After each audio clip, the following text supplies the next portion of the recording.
Okay, everyone, we're up and running. Here we go, Daniel. All right. Definitely, I know we don't talk like this with direct presentation that much, but today we're going to go for this a little bit. So we're going to be in this mode. Now, it's a beautiful thing.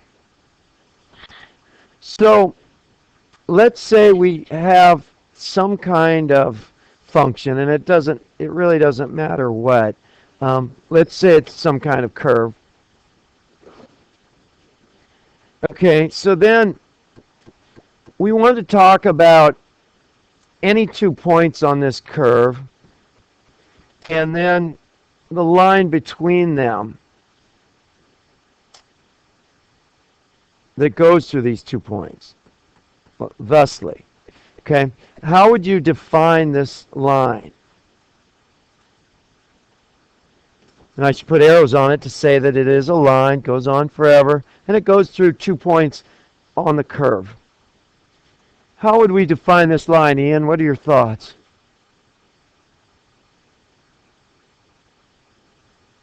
It is a line. It has a special name. A curve or a line that intersects a curve at 2 points. Actually, a circle, but a chord is a line segment. That's close, though. That's really close. Really close. Dig way back.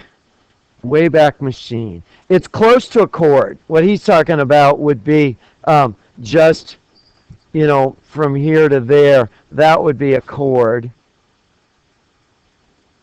But, I'm sorry. Tangent is one that intersects the curve at 1 point. But what about one that intersects the chord at 2 points? Double tangent. Starts with an S.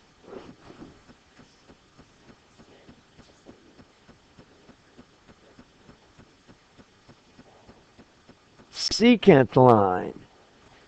Okay, that's called a secant line. But your point about the tangent, Ian, is a good one because we're gonna work towards that. So let's say that we have a secant line and we're interested in the slope of that secant line. And let's put some units on here because we love units. The slope of this line, let's say it is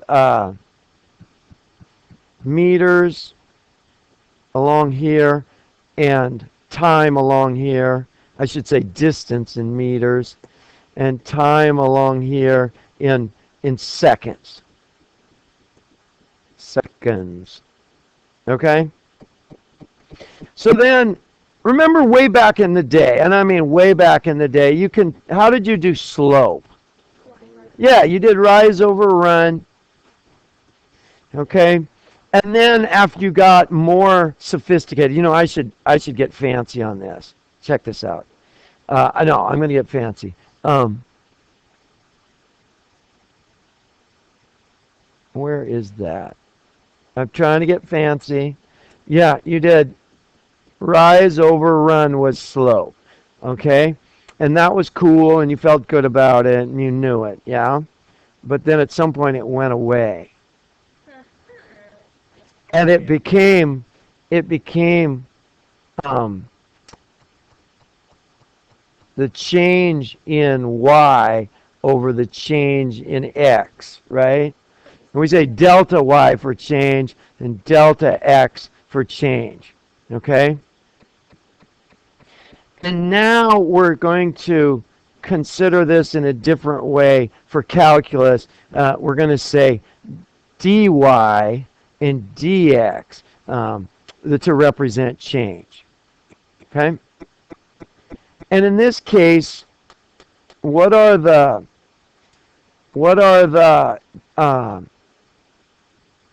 units here? Yeah, meters per second, because it's dy over dx in meters per second, because it's meters divided by seconds. Okay? And that's very, very important and interesting too. So Then we can say that, well, let's say this is some point. Let's say from some origin that this is some distance x out here, okay? Then what is this point up here? What is this point up here? If this is x, this point would be, well, not y. What's a more sexier way to say y?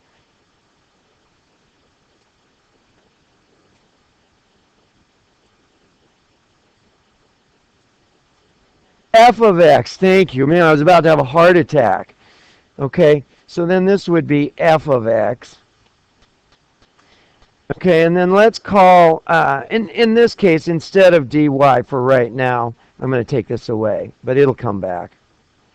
Let's call this h, and this is the notation you see all the time, and why they chose h, I don't know. Ms. Osborne, do you know?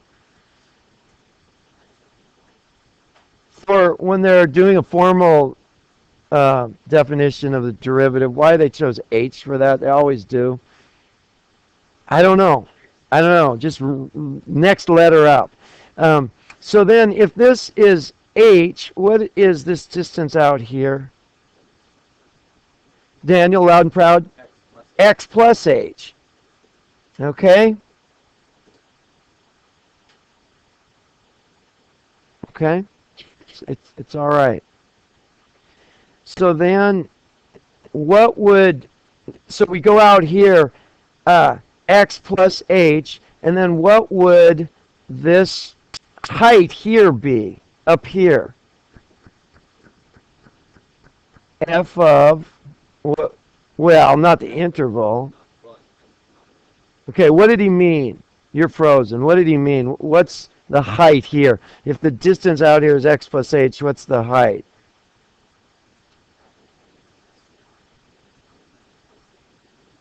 Say it. Believe. Listen, all of us have to be willing to be wrong here. That's the worst thing you can possibly do, is not be afraid to say something because I might be wrong. Jamie? It's f of x plus h, and Marissa, that's what you said, but you were afraid to be wrong. Stand up loud and proud. Am I going to have to give you the speech? No. God.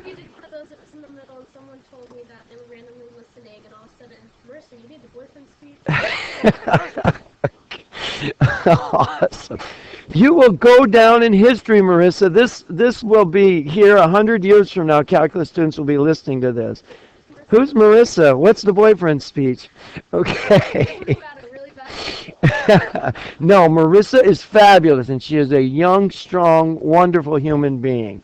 Okay, so we've got x and f of x. We've got x plus h and f of x plus h. Okay?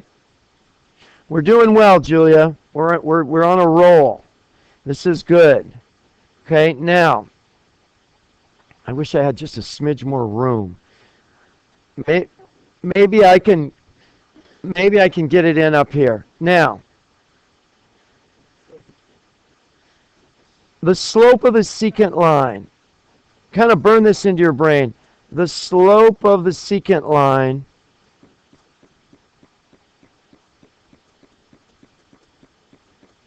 would be what? What would that be? How could we define the slope of a secant line? Hannah? F of x plus h. We're getting close. It would not be that. Remember, slope is going to be what part, JD?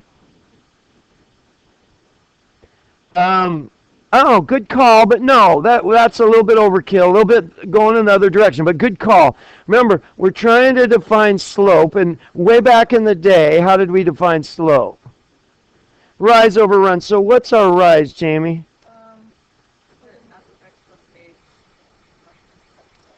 Minus f of x. Good. Let's get some other people involved. And then, Jose, how are you today? So we got our rise. Jamie said we go f of x plus h, and this is the same height out here. This is also f of x. Everywhere on this horizontal line is f of x, right? So we can go f of x plus h minus f of x. That gives us this distance here, what we called dy. And then what's the distance here? Jose? What's the distance here? Think easy. H. Good job. And so that's our dx. Okay? That's our dx. So we have f of x plus h minus f of x divided by h gives us the slope of the secant line. And in terms of meters per second, now let's talk about that briefly. Okay, so we had this line, and we had this then was f of x plus h minus f of x, and this was h, so the slope equals f of x plus h minus f of x over h, and the units were meters per second. What is, from your physics work, Mariah, nice to see you, what is meters per second? What's meters per second? When you're talking about something in meters per second, what does that gajing in your brain say to you? I can't hear you. A little louder. Yeah, something, some kind of an object is moving at a rate of meters per second. Okay? And what's the general term for that? Lifeline from Julia? Close. Okay, close. Let's define speed. Speed is like 55 miles per hour, which is awesome. And this is called a magnitude. But in this case, we have another part of it. We don't just have a magnitude. What do we have?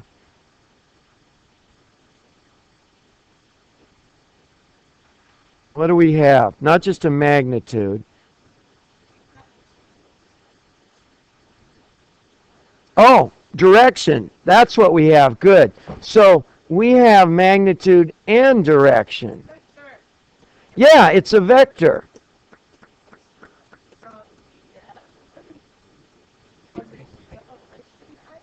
Okay, you have a magnitude and a direction in this case, which is a vector, and there's lots of other names for that, but that's a good point. See, good, you conjured that up. And in this case, when you have 55 miles per hour north to Ricriol, right? That's a magnitude and a direction. It's a vector, okay? So just 55 miles per hour, magnitude slash speed, magnitude and direction together, vector or velocity. Good. And that's huge. Now we're starting to get into the stuff that Mr. Newton found necessary. He was studying velocity and acceleration and position, and he really had trouble with the math that was available at the day, and so he just started, well, calculus was always there. He found out ways of expressing it and using it. Okay? Velocity, huge, everybody. And right now you're going, big deal, velocity. But it is a big deal. Yeah. Okay, so we have meters per second, and that is a velocity, because we have direction. Okay, what a happy day. Now, this is where it gets good. For this deal right here, for this secant line, we're saying over the interval from x to x plus h, that this is the average velocity. Okay? Average velocity. Okay, that's for the secant line. Now, here's where it gets cool. What if we shrink this down? Okay? And for that, I'm going to pull up calculus in motion.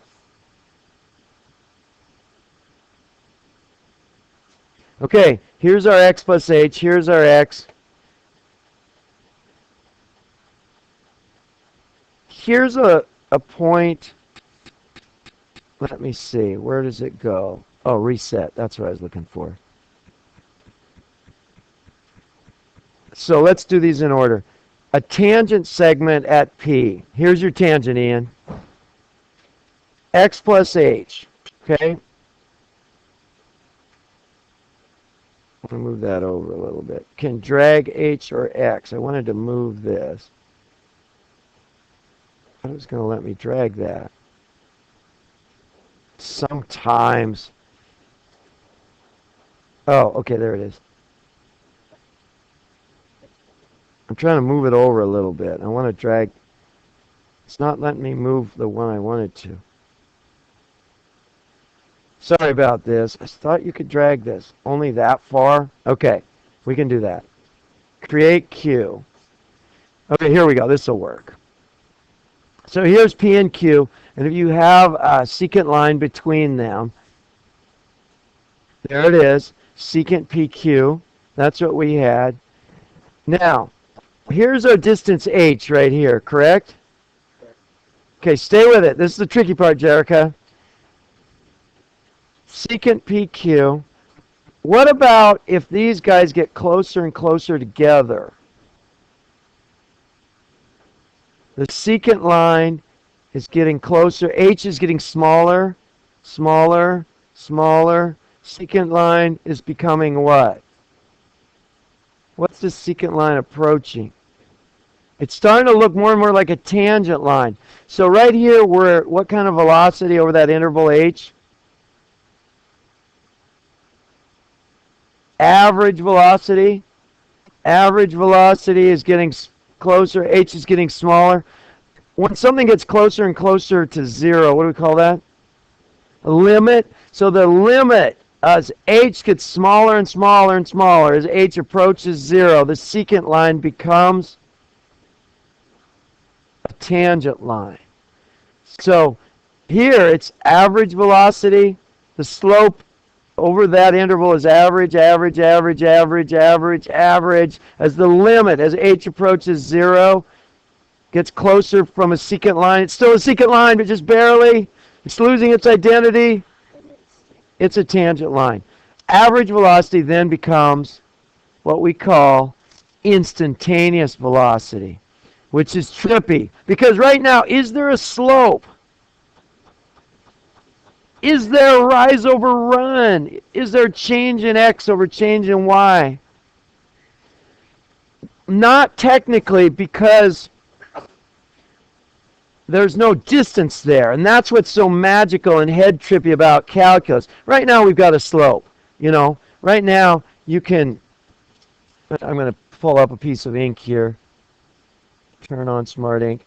Right now, oh, it won't let me do it. What's that? Oh, that's them. Right now, it won't let me draw in here, but I wish I could draw a rise and a run. You've got a distance here and a distance here, a right triangle, a good friend. Okay? As h gets closer and closer and closer to zero, as q gets closer to p, you still have a slope. And this is what is hard to wrap your head around. This is why it is a limit. You can't technically get a triangle there at that instant, but you can get really, really close. Okay? And so then you have instantaneous velocity, and that becomes really powerful. Okay? I'm going to reset it and run it again. There's my tangent. There's my x plus h. There's my secant point up there, q. There's my secant line PQ. And then run it. It's as cool as can be. Calculus in motion. Nice little display piece, Ms. Osborne. It is. Okay? Questions on this? Worries? And all of this is in the book, but as always, Deborah Hughes Hallett goes really fast, and we love her, but man, she goes fast. So that is the deal. We're 20 minutes in. Any questions? I'm going to stop this.